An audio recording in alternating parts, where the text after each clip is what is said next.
சிறகடிக்க ஆசை இன்னைக்கு எபிசோடில் விஜயா மீனா கிட்ட ஸ்ருதிக்கு ஜூஸ் போட்டு எடுத்துகிட்டு வா அப்படிங்கிற மாதிரி சொல்கிறாங்க. மீனாவும் எடுத்துகிட்டு வராங்க. நாங்கள் போய் கொடுக்குறேன் அத்தை அப்படின்னு சொன்னது, நீ ஒன்றும் கொடுக்க தேவையில்ல, இதில் வச்சுட்டு போ அப்படின்னு மாதிரி சொல்கிறாங்க.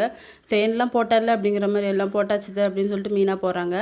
அப்போ ரோஹிணியை கூப்பிடுறாங்க. உடனே ரோஹிணி நமக்கு தான் இந்த ஜூஸ் அப்படின்னு நினச்சி குடிக்க போகிறாங்க. இது உனக்கு இல்லைம்மா ஸ்ருதிக்கு அப்படின்னு சொன்ன உடனே கரெக்டாக அந்த டைம் முத்தும் வராங்க. வந்து உன் பொழப்பு இப்படி ஆகி போச்சம்மா ரோஹிணி அப்படின்னு சொல்லிட்டு ஒரு பாட்டு படிக்கிறாங்க. ரோஹிணி திருன்னு முடிச்சிட்டு இருக்காங்க. நம்ம அத்தை இப்படி நம்மளை நோஸ்கட் பண்ணிட்டாங்க அப்படிங்கிற மாதிரி ரோகிணி எடுத்துக்கொண்டு கொடுக்குறாங்க. அதுக்கப்புறம் எல்லாரும் ஹாலில் உட்காந்து பேசிகிட்டு இருக்காங்க. அப்போ ஸ்ருதி வராங்க.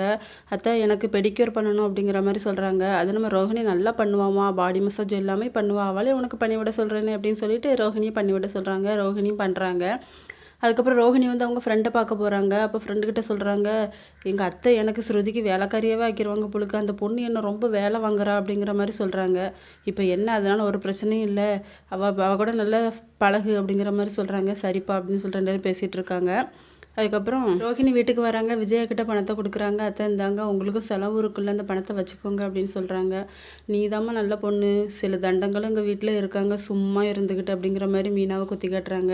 அப்போ மனோஜ் வந்து இவங்க யார் கண்ணிலையும் தென்படக்கூடாது அப்படின்னு சொல்லிட்டு வேகமாக ஓடி ரூமுக்குள்ளே போயிடுறாரு. அப்போ விஜயா பார்த்துடுறாங்க. விஜயா பார்த்துட்டு கேட்குறாங்க, என்னடா எதுக்கு இப்படி ஓடி வர, 6 மணிக்கு முன்னாடியே வந்துட்டு அப்படிங்கிற மாதிரி கேட்குறாங்க. இல்லைம்மா ஒவ்வொரு இடத்துக்கா வேலைக்கு தேடி தேடி தான் அலைகிறேன், எனக்கு வேலையே கிடைக்க மாட்டேங்கம்மா அப்படிங்கிற மாதிரி சொல்லிட்டு இருக்காங்க. இதோட இந்த எபிசோட் முடியுது.